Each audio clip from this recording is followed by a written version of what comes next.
Hey, good day. Welcome back to Mike's Diabetes World. I'm Mike, and I talk about all things diabetic and how they affect my world and could possibly affect yours. Current blood sugar, screen's a little dirty. Just one sec here.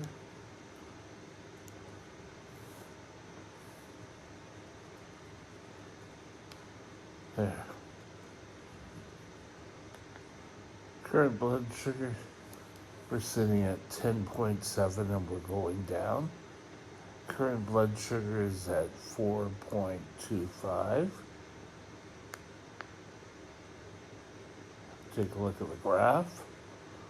My graph, I was up quite high, and then just before lunch, started to come down. Okay, so now, oh, no.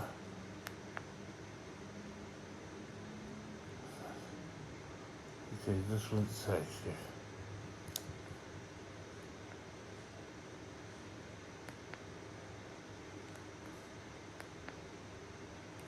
Okay, here we go.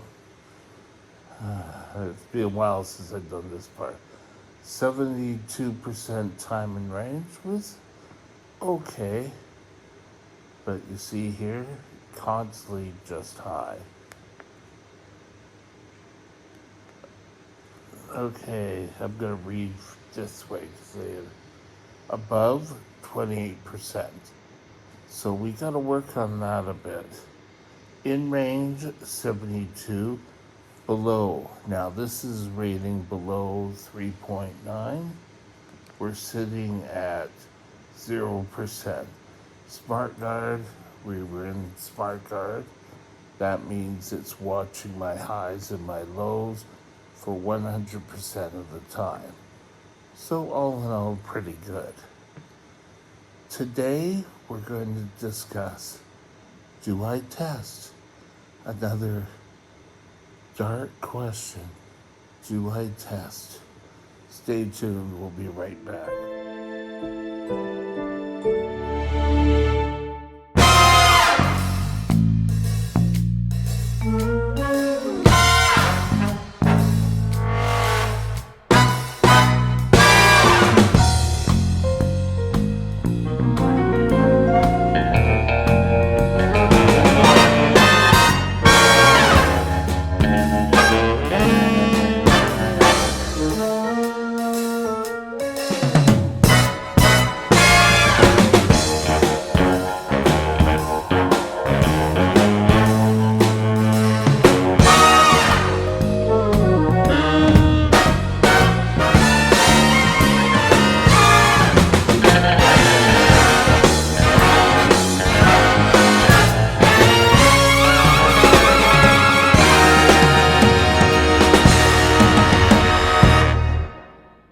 Do I test? Well, over the years, that line has changed. Back in 47 years ago, do I test meant do I conduct urine testing? And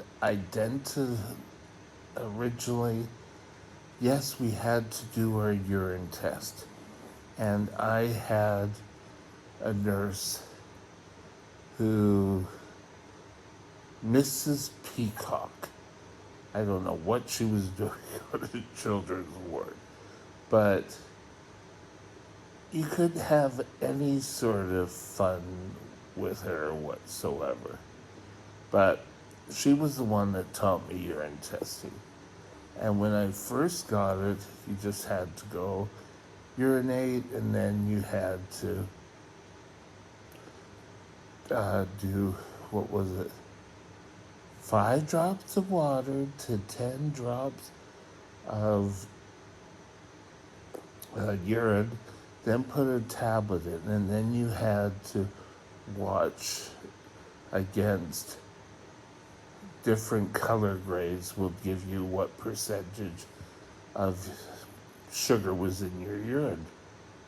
But the rating I got could have a totally different meaning than the rating you got, because there was a thing called renal threshold, and a renal threshold was different for all of us.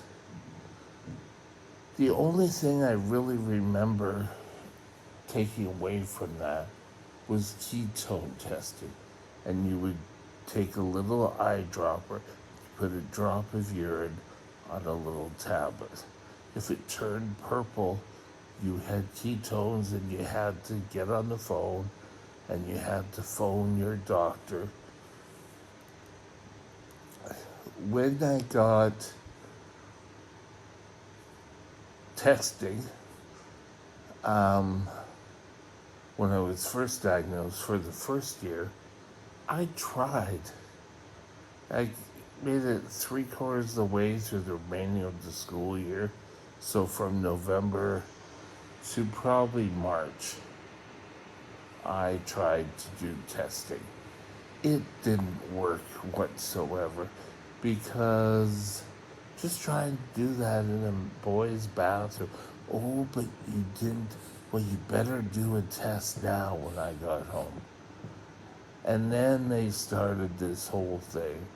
Well, you have to do urine testing, but you have to go to the bathroom, empty everything out of your bladder, and then wait 15 minutes and try to go again. Our hands were raw from running underwater all the time. It was asinine. So we moved on from there. That doctors really, even before it became obsolete, were really stopped kind of asking, are you doing your blood tests? They stopped asking, so I stopped doing it. Then I got my first glucometer, and with the glucometer, I did it, but I only did it maybe once in a blue moon. I had all the stuff. It didn't even occur to me that you were supposed to replace your urine testing with this glucometer. So in theory, you're supposed to do it 4 times a day. Grade 12, I started doing that because I do it for breakfast before we went for breakfast. I'd have chats coming down before lunch. We go from our classroom block, come down to our houses. I do a blood test, and then I go to lunch, and then after sports, before dinner, and then again before bed. It got into a simplistic. So when I first got my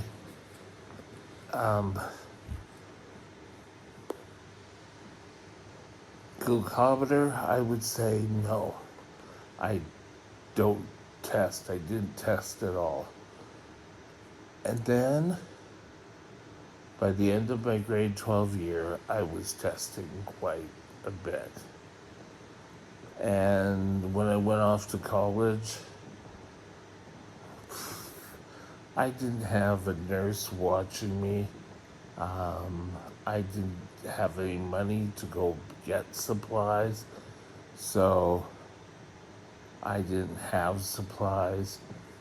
All of a sudden, it was on me that I had to buy my own supplies.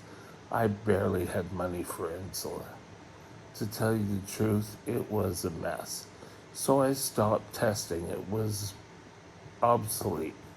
The only time I ever got asked was if I got sick. That was pretty much it. Then I went through my really growing up era where the ball dropped up here. Old British term, the ball dropped. And I started to do my tests, and I'd get going, and I'd try to do 4 tests a day. I missed one. I just got up the next time, did another test. And then sometimes, for, I don't know, whatever reason, I do a test. At that time, if I got asked the question, yes, I test. And I test religiously. Then I got the pump of the one before this one. And with this, I started testing oh,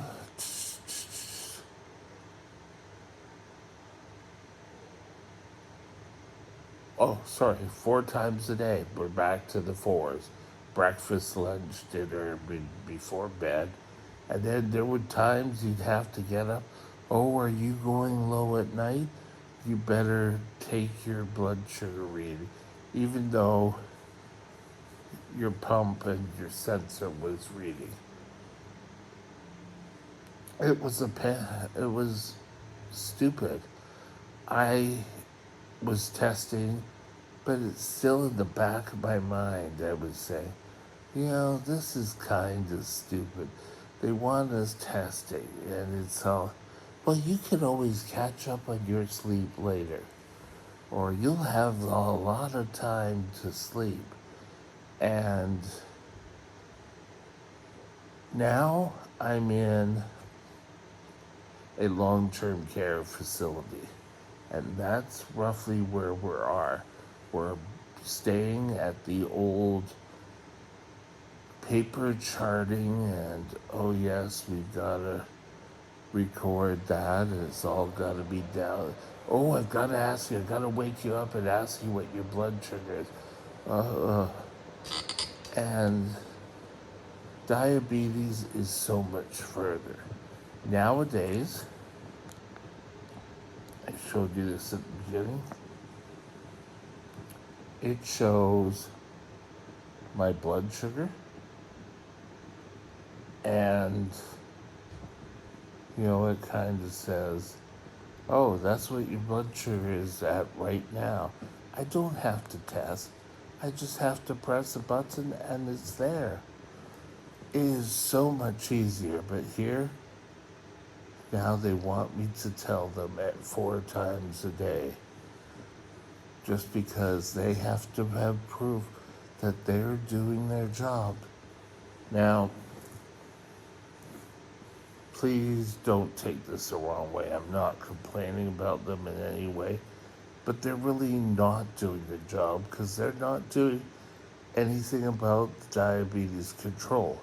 That is done by me, and that was part of the stipulation of me coming in here. And the only reason for that is I've had too many cooks in the kitchen trying to get a diabetes plan that worked. And I had one endocrinologist say, we'll get this. It's going to take a bit, but we'll get there. And so now when I get asked that question, do I test? No, I don't test. But it's not because of being lazy. I have the capability to have sensors. And to get this capability, I had to fight for the right for me to have sensors. In British Columbia, the province of British Columbia in Canada, we have a plan where, you see, just to check outside those, the government will pay for an insulin pump every 5 years and tubing. And anything except alcohol wipes is supplied by the government. They want you to have ideal. Okay? But they won't pay for the sensors. I and I think I was the first, I could be wrong, where we went and we said, it's vital to my life. I'm not getting out of the hospital unless I have sensors. And we won the right for the government to have sensors. Now, that was 2014. That was almost 11 years ago. And they've tried to make it difficult. Right now, we're at the point where every year I have to spend 2 months getting clarification. Oh no, you have to get a quote. And everything just to be, and then you get approved for a year and then you get going. At one point, I had to phone a supply company, some sort of government supply, who would send it out to me. And I had 2 years of that, and that was enough. Now, with that, and the new pump, and the new sensors, I'm able to have readings. If you can't and you don't have this capability, then you're going to have to work more. Excuse me, itchy nose. So that's where we sit today. Do I test? No. But can I get my readings? Yes, I can. So that answers the question. Have a great day, and we'll talk again later. Bye now. My email address is mikesdiabetesworld@gmail.com. All one line. Drop me